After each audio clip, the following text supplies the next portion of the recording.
sakala gurraacha leexaagiya fiiguu futaaluu danda'u meellegiya hiikaa sakala gurraacha leexaagiya fiiguu futaaluu danda'u meellegiya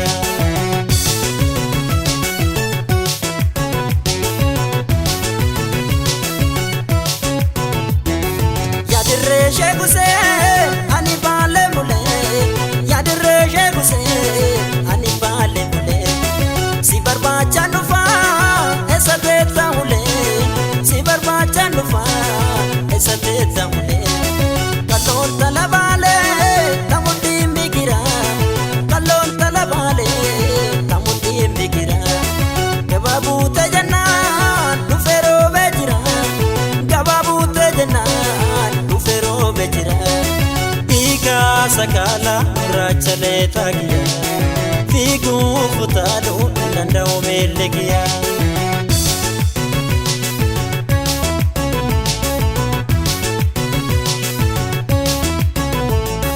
murga gaafsi argee sin wal baruuf yaale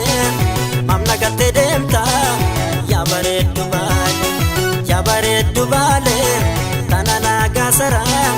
murga gaafsi argee namuma koo gara robetaan si eegaa inafiin adara hanga gobba gayuu baay'iseen jarjara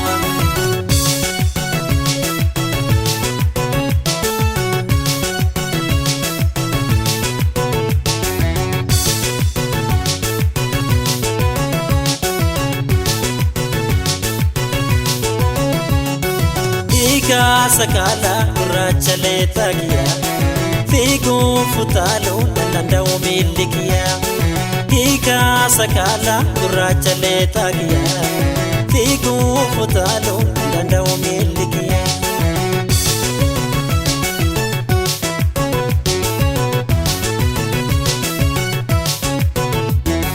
yadirree sheekuse ani baale mule yadirree sheekuse ani baale mule barbaacha kennufa esa teeta mule barbaacha kennufa esa teeta mule kalloon talabaale tamutti migira kalloon talabaale tamutti migira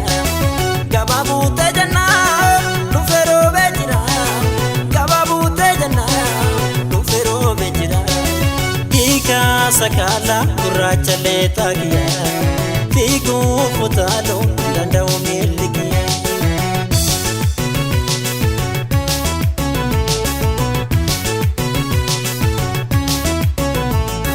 murga gaafsi argee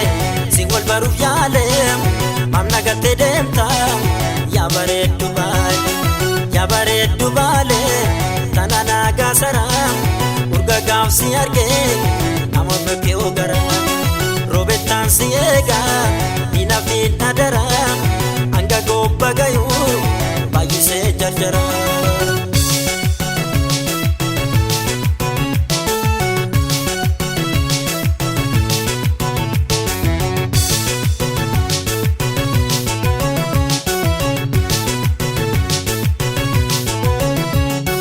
hiikaa sakala gurraacha leexaagiya fiiguu futaaluu danda'u meellegiya hiikaa sakala gurraacha leexaagiya fiiguu futaaluu danda'u meellegiya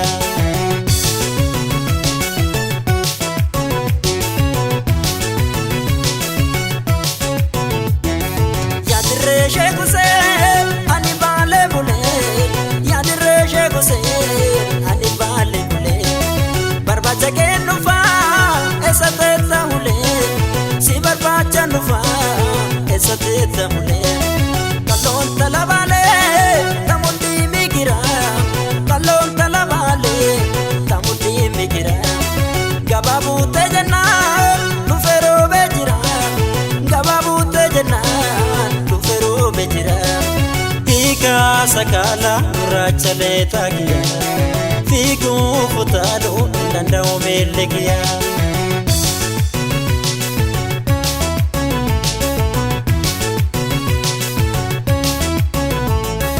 murga gaafsi argee sin wal baruuf yaale mamna mamna gatte deemta yaa bareeddu baale tanana gaasara urga gaafsi argee namoota koo gara roobettaan si eega minafiin adara hanga gobba gayuu baay'isee jarjara roobettaan si eega minafiin adara